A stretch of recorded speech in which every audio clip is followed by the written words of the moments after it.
Nous nous retrouvons à nouveau pour les rencontres vidéo en santé mentale. Alors je suis très bien accompagnée, toujours avec Daniel Simonet, très fidèle, et Olivier Roulin, aussi fidèle que Daniel d'ailleurs. Alors ça revient très vite. Merci de nous accueillir. Ça revient une fois par an, les rencontres vidéo en santé mentale à la Cité des Sciences et de l'Industrie. Le principe, c'est 2 jours de projection et de débat donc, à l'auditorium de la Cité des Sciences. 2 jours qui sont réservés à la projection essentiellement de films réalisés par des patients dans des structures de soins, ou pas, mais essentiellement structures de soins.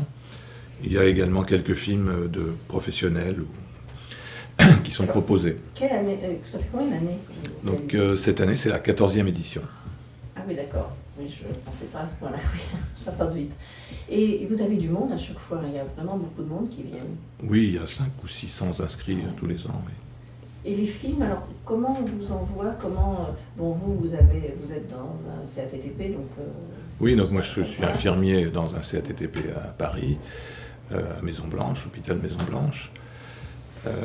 Bon, et maintenant, au bout de quelques années, il y a un réseau qui s'est constitué, l'événement est connu, et puis le bouche à oreille fonctionne bien, Internet aussi, donc ce qui fait qu'il y a, particulièrement cette année, pas mal de nouveaux venus, des débutants, donc, qui proposent leur production. Et vous avez reçu combien de films?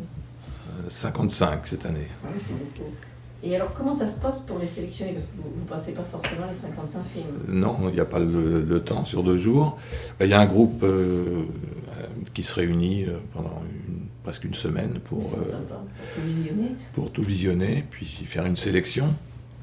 Il y a une 30aine de films au programme cette année. Donc une sélection, bon, c'est toujours un petit peu, non pas hasardeux, mais subjectif. Et c'est pas simple quand on est une douzaine à choisir. Oui, c'est bien. Mais c'est l'intérêt. Ouais.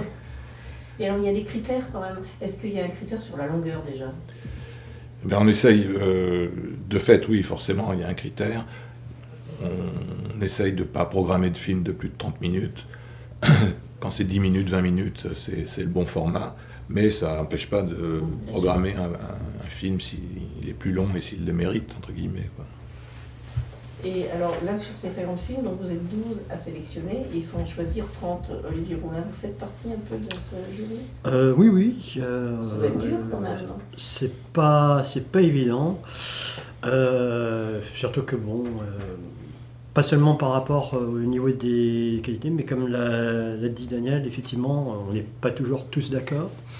Bon, on n'est pas encore à se taper dessus, mais voilà. Hein, c'est vrai que parfois c'est faux, mais quand même on essaie de garder quand même un certain nombre de choses très classiques, genre le temps, la durée, tout ça.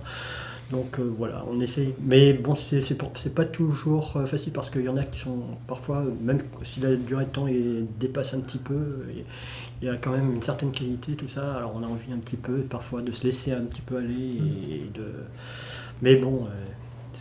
On essaie quand même de pas trop abuser, on va dire. Ce qui n'est pas toujours évident d'ailleurs. Et puis il faut trouver une cohérence, une programmation, une logique, quelque chose de dynamique qui, pendant 2 jours, peut susciter l'intérêt, quoi. Mais c'est vrai aussi que vous jouez sur la qualité, ça c'est sûr, et puis sur l'émotion, il y a beaucoup de critères quand même qui rentrent en ligne de compte. Jouer sur la qualité au sens strictement technique, non. Vous avez pourtant, quand ça passe, il y a vraiment de très bonnes choses, presque professionnelles. Oui, mais bon, c'est vraiment pas le critère. C'est-à-dire que si un film a été réalisé c'est toujours des amateurs, hein, tous les groupes thérapeutiques. Donc, après, c'est l'intention qui compte, c'est la façon dont le projet a été mené qui font la différence, plus que la qualité strictement technique, quoi. Qui maintenant, avec les moyens modernes, peut s'obtenir plus facilement qu'avant. Et puis l'émotion... Alors oui, bien sûr, après ça c'est le sujet, c'est difficile de choisir. C'est la composition du groupe, le scénario, il y a des fictions, c'est là où ça pêche le plus au niveau qualité, évidemment, parce que ça demande des moyens, un talent d'acteur, des moyens pour mettre ces acteurs en scène, etc. Donc là, ne faut pas être trop ambitieux de ce côté-là, à moins Vous d'avoir... avez quand même quelques fictions. Ah oui, il y en a beaucoup, oui, bon, qui jouent la carte souvent du pastiche de films policiers ou du comique, mais ça fonctionne, ça fonctionne aussi. Bon, il y a des groupes qui viennent de toute la France, plusieurs de Belgique, Suisse, Italie. Là, on présente un film canadien, bon, il ne se déplace pas, mais donc c'est quand même un événement international. Et c'est vrai qui est attendu, et donc c'est un peu être programmé, c'est un peu une récompense. Non, il n'y a pas de palmarès. Oui, non, pour le palmarès, c'est d'être là, Ouais.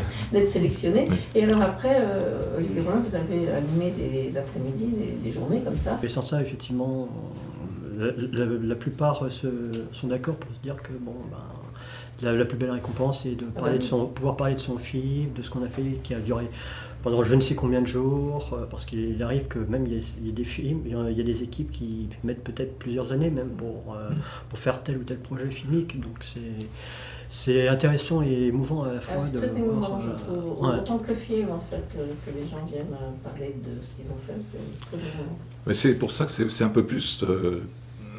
Enfin, un festival, c'est pas un festival, ça s'appelle rencontre et c'est pas pour rien. C'est-à-dire qu'il faut que les équipes soient présentes.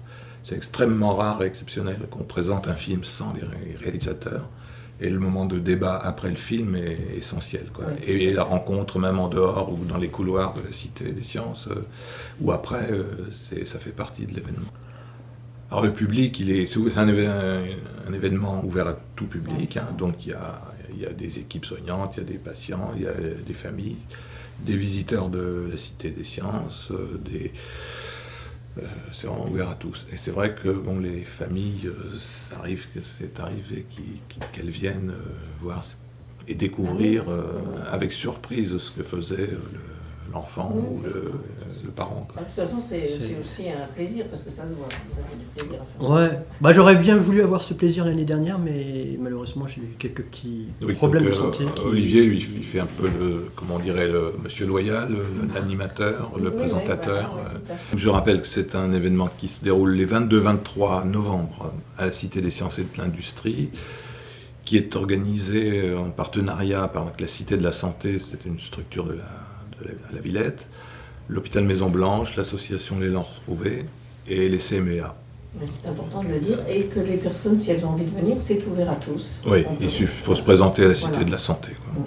C'est important, parce que ça peut intéresser beaucoup de monde.